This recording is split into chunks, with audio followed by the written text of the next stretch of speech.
recording. You are live. Hello, everyone. Hello. Again, no makeup. Let me check. Yes.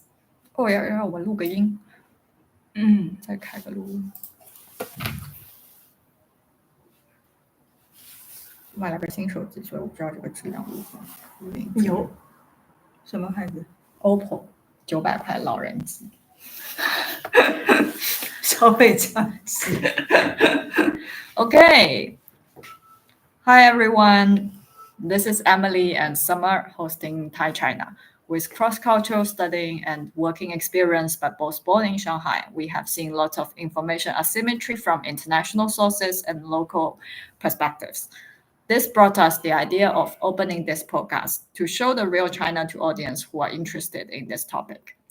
The program will be released bi-weekly to present the French China through Chinese popular topics, brands, and high-attention events. If you would like to know this country from a local voice, please join. In our podcast profile, we have an email address for any open remarks or suggestions. Feel free to reach to us. Yeah. So again, this episode is live recorded on YouTube. So if you are interested to see the video version of this audio, feel free to just join us on YouTube via the Thai China channel and Taiyang channel. And we've been talking a lot about China consumer brands, China phenomena, China trends, or buzzy topics. So these are like the main topics we have been covering. And also previously, when we are only doing podcasts, we have been share a bit about the communities in China. So today we are actually going to talk about this. And also we've shared one episode previously about Founders Breakfast. So if you are interested in knowing more about community side, stay tuned and click follow. Right. So let's talk about Thai China today. Yeah, Thai China is a brand under TIEX, right? The Innovative Expedition, and Thai China is our podcast program. But actually, TIEX is a kind of student community. We call it Global Challenging Platform for Global Students. So I think also starting with Thai China stands for the Innovation Expedition. Yeah. So starting with really immerse students with different experiences and also host trips, host programs for students or for different kind of audiences. So I think we can start with like why we started this in the first place. Yeah. We started TIEX, like the Innovative Expedition, 6 years ago. Right? Actually, I can't remember. We don't really celebrate any annual things. No. Because we met through a middle friend and then discussed something like there's a lot of things to do with relevant to the students, which both of us are doing. Things like I'm involved in a fund from my university time and to support students with their career empowerment. And summer that time was already with a lot of universities. Yeah, actually, for me, the trigger for me to start the TIEX is because I was a mentor of one Spanish university. And yes. Yeah, their education model is all students will be entrepreneur when they enter the campus, and the criteria or requirement for them to graduation will be they have to set up a company and to meet the KPI, for example, about the revenue target, or like they have to experience different roles in one company as a CEO or as HR, as finance, like CFO, or this kind of different roles for them to experience the whole procedures of setting up a company. So all those kind of students, because I had a lot of interaction with those students, I feel that they are very mature compared with pure students in university. So that's the reason why we think that maybe this is something that we can bring to the Chinese university students for them to grow up or have more interaction with the society, not just study in the campus. Yeah, for me, it's the same. Is one of it is I'm observing how the undergrads are learning stuff that might be useless in the society or in their career path. And at the same time, sitting in an incubator, receiving student delegations from all over the world. Things happen or people getting interested if they see real cases or if they get to talk to real founders or real people in the company, right? So in these situations, actually for my full-time, for both of our full-time jobs, it's a very limited thing we can do. Actually for those students, it's more like a definitely we will be supporting more at the business end. So the student part, the student empowerment, that can be something we started as a side project. So that's kind of the starting point. And it has been evolving all the time. I think right now, the current status for TIEX is we have very ready products or we have very ready programs that can be offered to students. Maybe we can trace back a little bit from the latest program to the previous ones, right? So the most recent one is called Intern Vision. So you can also check the videos on our YouTube channel under this name. Maybe Summer, you can elaborate a bit on what Intern Vision is about. Yeah, Intern Vision is a program for students to have a chance to talk with company founders. Like it's a kind of interview, and we just recruit a group of students, like 6 students totally, and the 60 students they have to rotate their roles as a host, like a videographer, copywriter, or like subtitle editor. All this we have like around 6 roles that students have to rotate, and after all 6 interviews, those students will experience the whole procedure of organize one interview and understand. They have to think about how to talk with the company founders and what kind of question they should ask and how to edit video and how to make the video be attractive, all this kind of thing. They have to think about by themselves. Our roles will be their mentor and to give them guidance if they totally have no idea how to do that. So we don't care whether the student had experience before or not. This is not our focus. A student could be a kind of very fresh person, but the key capability of this person will be they should be very focused on or be patient and no give up for them. The commitment to the program. Commitment to the program. So we would like to, for our like perspective, the good talents are not those kind of people who can show that, okay, I'm good at it, or just to tell you that I have this kind of skills or not that. But we have to experience one program to see if the students, they're keen on studying or promising or do this kind of commitments. This is what we think will be more important for future talents.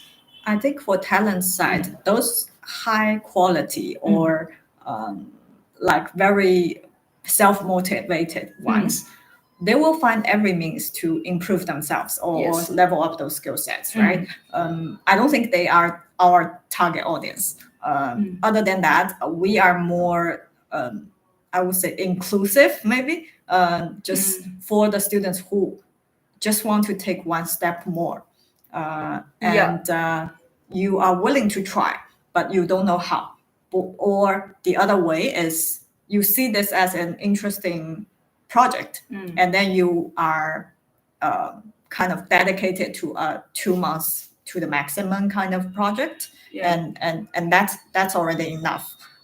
Because what's the students from season 1 who's already sharing their experience, who's already talking about like what they have learned, what will be helpful, or even what has already get as an internship during the project.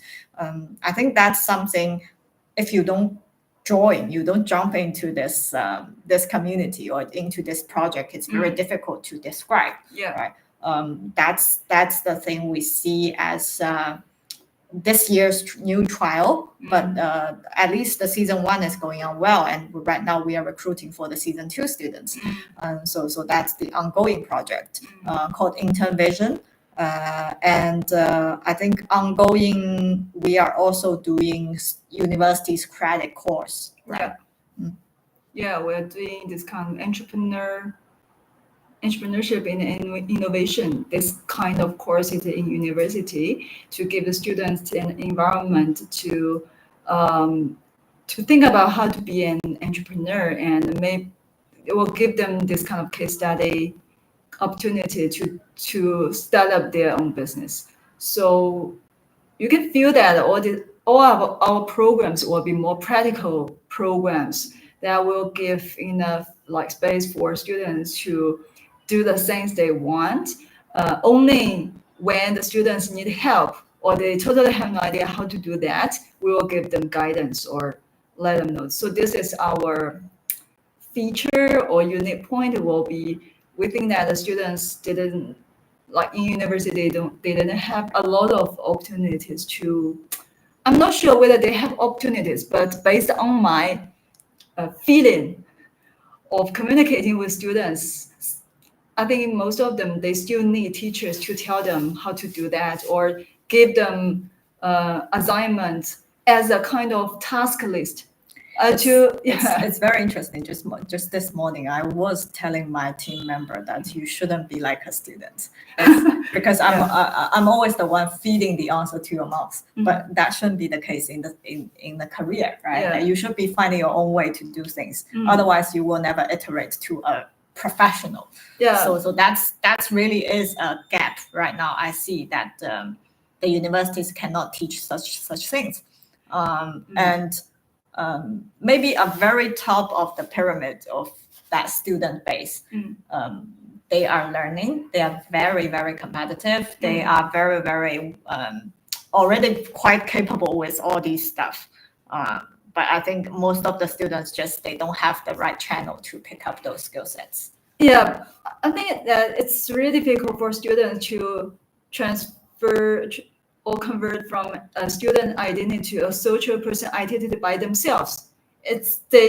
Only those students who are smart enough or experienced enough to do this kind of things by themselves or motivate them to be a social person by themselves. Otherwise, the like ordinary students, they will not do this if no one tell them that you have. So social is different from what you learn in campus. Yeah. So even for us, the university courses are very practical.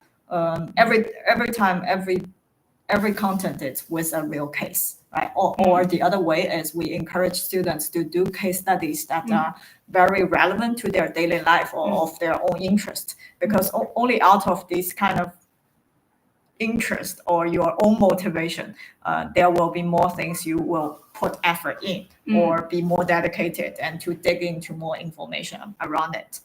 So that's something we've already ongoing for like 2 years already for the credit courses, right? But more than 2 years. Yeah, more than 2 years, like 4 years from the COVID period. Yeah. So that's something ongoing. And also previously we have been also ongoing thing is about we call TIEX day trip. Yes. So that's something that usually initiated by some business partners.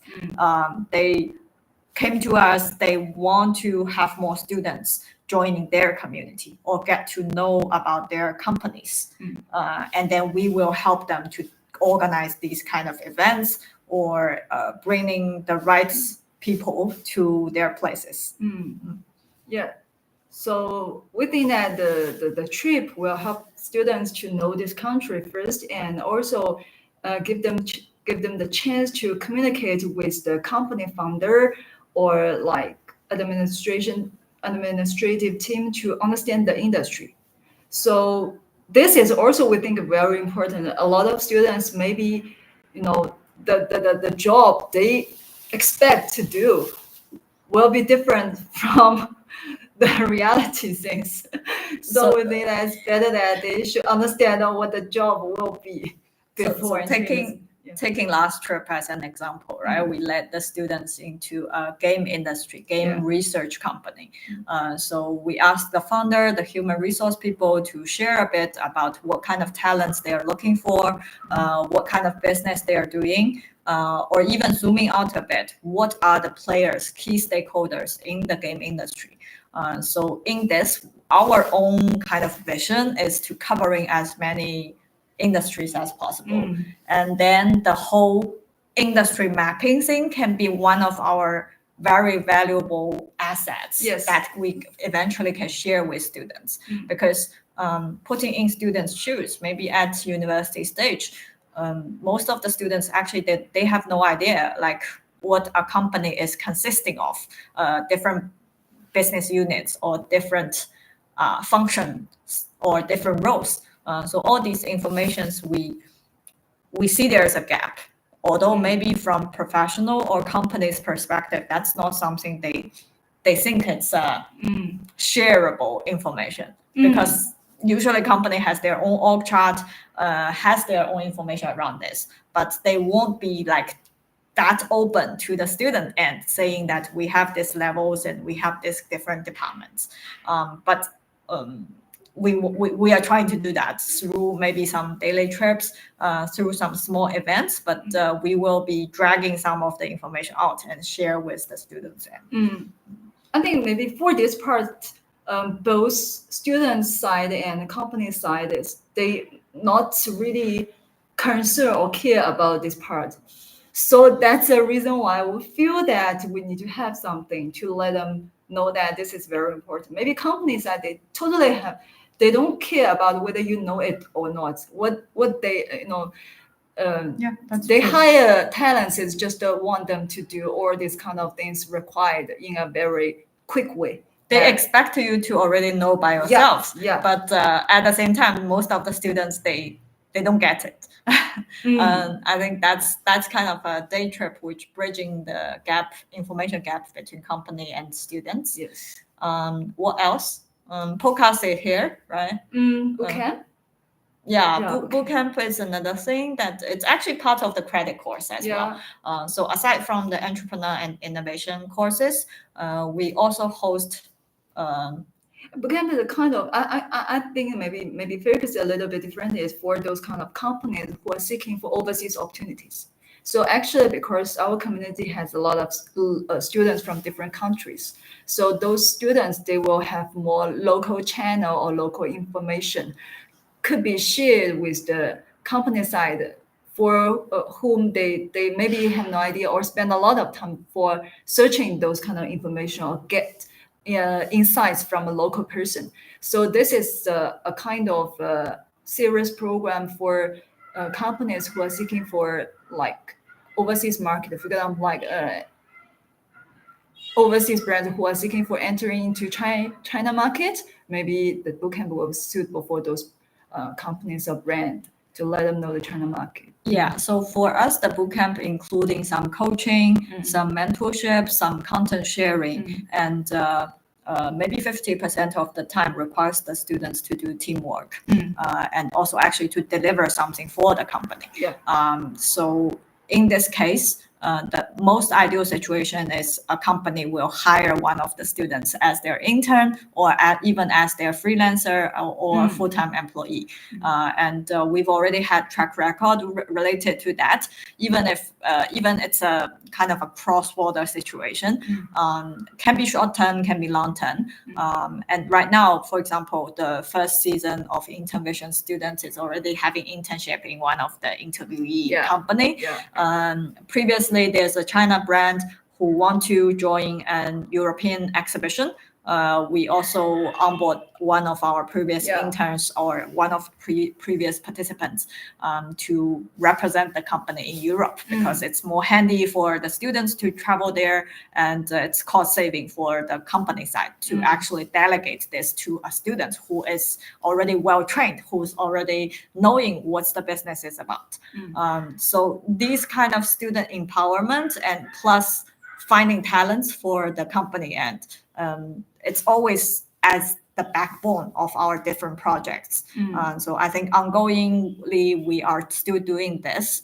And also at the same time, all these things, we are seeking like a sustainable business model, right? One side is from company and who willing to pay for these kind of efforts, and the other part is actually from the student side, because embedded in all those programs, if the students, they are willing to not only taking the program or the team projects, if they really requires coaching, career coaching, that's something we can offer as well. But definitely that will be more like a tailor-made kind of schedule. It's not really something publicly shared. What we shared basically is only the podcast, I would say, or some of the students' final works. But actually comparing to all the previous work leading to that result, actually this is already only one small clip of the whole efforts that students has been involved. So we really hope the students can learn a lot through this process. And also within the past 6 or 7 years already, we do have a global community already. And a lot of students actually reach out to us saying, alumni students reached out to say if they can open a TIEX kind of community, sub-community in their home country. So that's kind of really good feedback, and we really appreciate their recognition. Yeah. So I think that for doing the TIEX, it seems that it's our side job, that not our main job, but we got a lot from this the community, because all the members of the community are students, young people. So I think that another reason why we will contribute a lot of time and energy for building up this community is also, for our main job. Maybe Emily has a lot of chance to meet with different people or something, because I was working in a very traditional real estate and fund industry. Maybe I didn't have a lot of the chance to meet with people from different industry, or all of them are just like. But I think it's still peers. different. Is the people I meet at work, right? People are more result driven, that's for sure, because Yeah. most of them are startup founders, or they're very business driven people. But when you are actually engaging as a community, or you are joining something related to the students, you observe more as a very concrete progress. You see their development or their growth. All these things, I see this as very rewarding. Yeah. Especially when you think it from maybe a 10-year span or even longer time span. If that's something when they record during their university life, there's one part of the internship or one part of the project that they really learned a lot. I think that's something really meaningful and also very impactful. I would feel very happy if we help one student to find an interns or find a job, or help the companies to find out the suitable like talents, or find out the strategy about entering a new market. So all these kind of things we think is very valuable, and bring us a lot of new energies. So actually, this is the first time after we have been opening this podcast. Yeah. First time we actually talk about what else we actually are doing, right? Yeah. So I think this can also qualify as an advertisement time. If you are a brand who are either based in China, you want to go abroad, or if you are a company who want to come to China and do a business, and you have limited budget maybe. Because hiring a marketing agency or some consultancy agency might be very expensive right now. You want to leverage some student community to join the growth of the company's cross-border expansions. Feel free to reach out to us. We might have some solutions for you. The students right now, they are very creative. The students we reached out to, or how they joined our community, means they have a lot of motivation, which means they can actually deliver something for you. So that's something we really see this as, first of all, it's a student empowerment, but second, it's a revenue stream for us. But it's not really that costly at the company end, right? And also, if you want to join the community, let us know as well. As a professional, you will definitely find your role. We did have mentorship programs for the students, or you can support as a project leader, as a volunteer. Or if you are students, you are definitely welcomed. And also, even you are just interested in China, I think that's another angle as well, right? Yeah. 'Cause- Maybe we will expand to other Asian countries in the near future. Yes. Yeah. So cross-border student empowerment has always been the topic, and bridging the commercial side, bridging the business with the student community is always the core. Okay, that's it for today's episode. So we will be talking more about communities in China as well. So stay tuned, or let us know if you have any interest in specific industry or specific topics. Thank you. Have a nice day. Bye bye. Bye bye.